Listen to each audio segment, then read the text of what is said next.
इससे आसान कोई पढ़ाई नहीं, यदि है तो अभी तक किसी ने बताई नहीं। आज हम एक बहुत ही महत्वपूर्ण टॉपिक संख्याओं के घन के विषय में आपको बताने जा रहे हैं।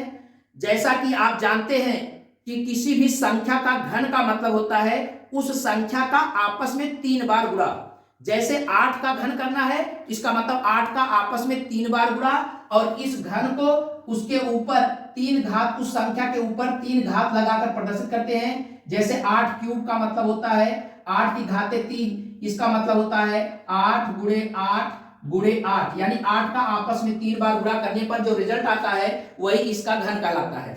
ध्यान देने वाली बात यह है कि जब हम चक्रवृद्धि ब्याज पढ़ते हैं तो वहां पर इस तरह के पावर बहुत ज्यादा मिलते हैं और हमको इतना हैरान करते हैं कि हम घबरा जाते हैं। और गणित में अगर घबराहट हो गई तो आप जानते हैं 16 चौका 64 कभी नहीं आता, 16 चौका 68 जितनी भी बार पढ़ेंगे उतनी बार 16 चौका 68 ही आता है। ये गणित का प्रेशर होता है और कभी कभी तो हल करने में रुलाई आ जाती है, आंसू आ जाते हैं। तो उस सभी समस्याओं को खत्म करने के लिए आज हम आपके सामने एक ऐसी विधि से हम घन करना सिखाने जा रहे हैं। आपको दुनिया की किसी भी संख्या का घन आप इस विधि से बड़े ही आसानी से कर देंगे। यह एक ऐसी धांसू विधि है जो कभी गणित में आंसू नहीं निकलने देती, इसलिए इसको हमने नाम दिया है विकर्ण विधि। इस विधि से आप बहुत ही जितनी भी बड़ी संख्याएं होती जाएंगी उतना ही आसानी से इसका घन आप ज्ञात करते चले जाएंगे। आइए इस विधि को हम समझाते हैं। जैसे 8 का घन करना है तो जाहिर सी बात है कि 8 का आपस में 3 बार गुणा, तो हम क्या करते हैं इस तरह से स्क्वायर या रेक्टेंगल बना लेते हैं और सीधे सीधे इसके क्षैतिज में यानी हॉरिजॉन्टली और ऊर्ध्वाधर स्थिति में 8 लिख देते हैं। 2 बार 8 इस वर्ग से पहले वर्ग से सटा कर रखते हैं और तीसरी बार जो 8 होता है इससे हटा करके दूसरे वर्ग पर रखते हैं। तो आइए अब प्रक्रिया जरा समझिए।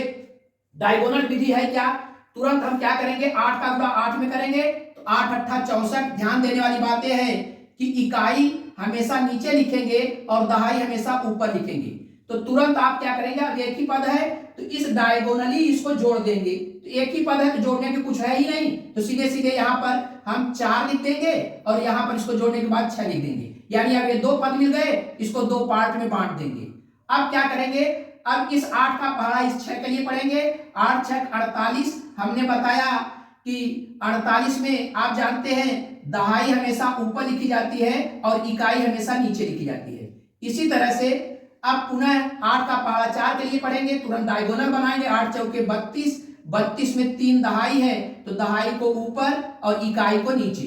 अब आप क्या करेंगे, इसको डायगोनली जोड़ दीजिए। तो 8 का क्यूब, अब आप देखेंगे अगर इसको डायगोनली जोड़ेंगे तो कितना हो जाएगा 2 और 8 और 3 11 और 4 1 5, यानी 8 का क्यूब जो हो गया वो 512 हो गया।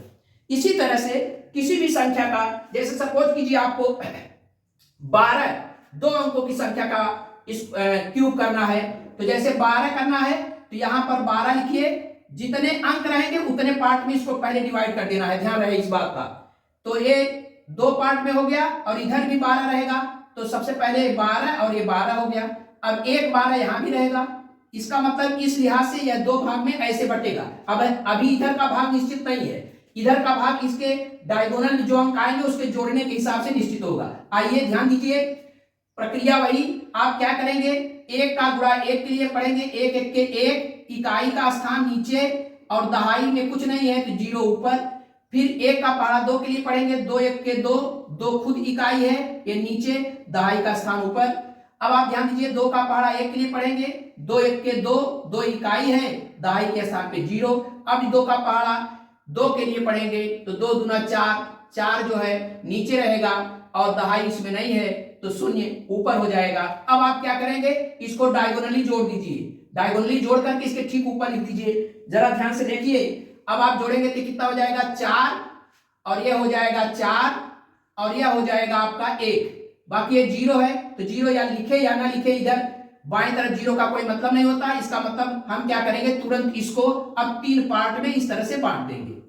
जैसे ही ये अंक निर्धारित हो गए, अगर 4 अंक आते 4 पार्ट में बांट देते, 3 अंक आए हैं 3 पार्ट में बांट देंगे। अब फिर वही प्रक्रिया शुरू करेंगे। देखिए कितना आसान है, बड़ा कंफर्टेबल, यानी कहने का मतलब घन करना इतना सरल हो जाएगा, ये हमको उम्मीद नहीं थी। आइए ध्यान दीजिए, अब 1 का पहाड़ा 1 के लिए पढ़ेंगे, 1 1 के 1, इकाई आ रहा है, इकाई नीचे, दहाई नहीं है 0। एक चौके 4, अब यहां देखिए 4 ये 0, फिर इसी तरह से एक का पहाड़ा 4 के लिए 4 1 के 4, 4 इकाई है, दहाई में नहीं है 0। अब 2 का पहाड़ा 1 के लिए 2 1 के 2, यहां पर दहाई नहीं है।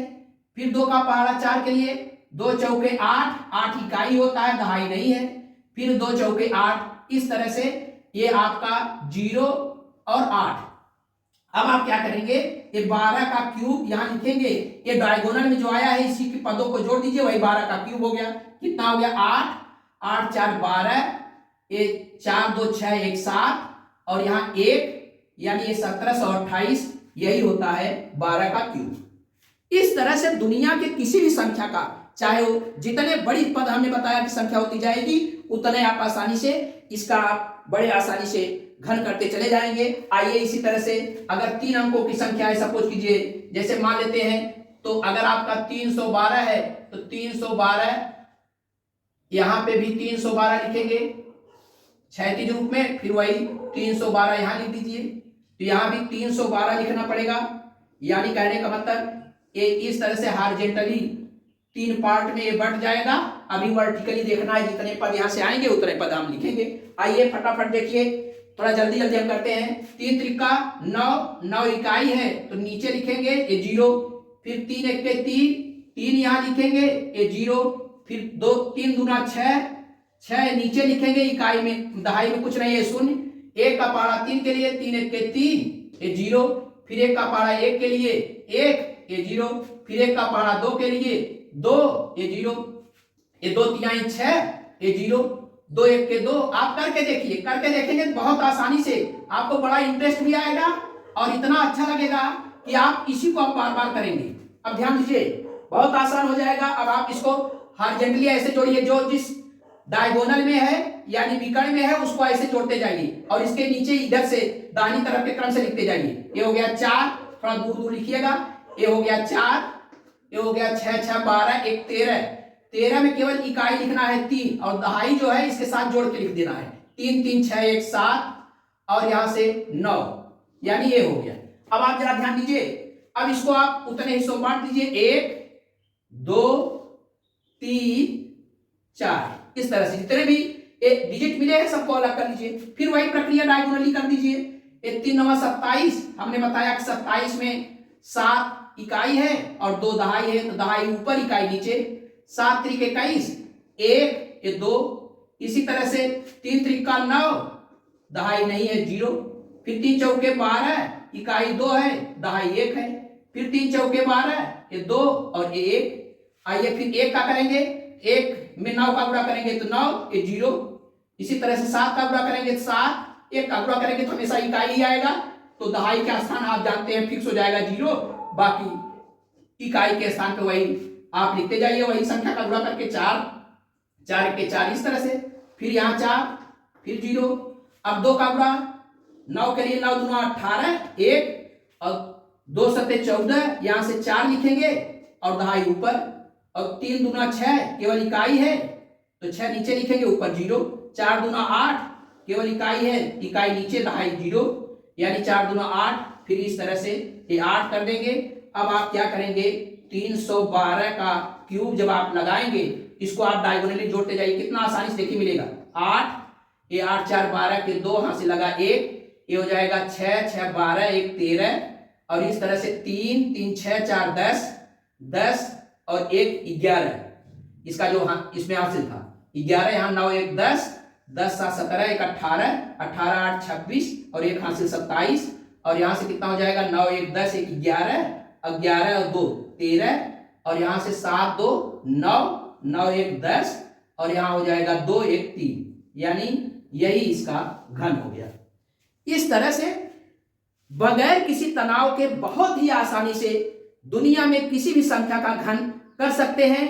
अब और इससे बेहतर कोई तरीका नहीं हो सकता बिना तनाव के किसी भी संख्या का घन निकालने के लिए। फिर किसी नए टॉपिक के साथ अगले वीडियो में हाजिर होंगे, तब तक के लिए धन्यवाद।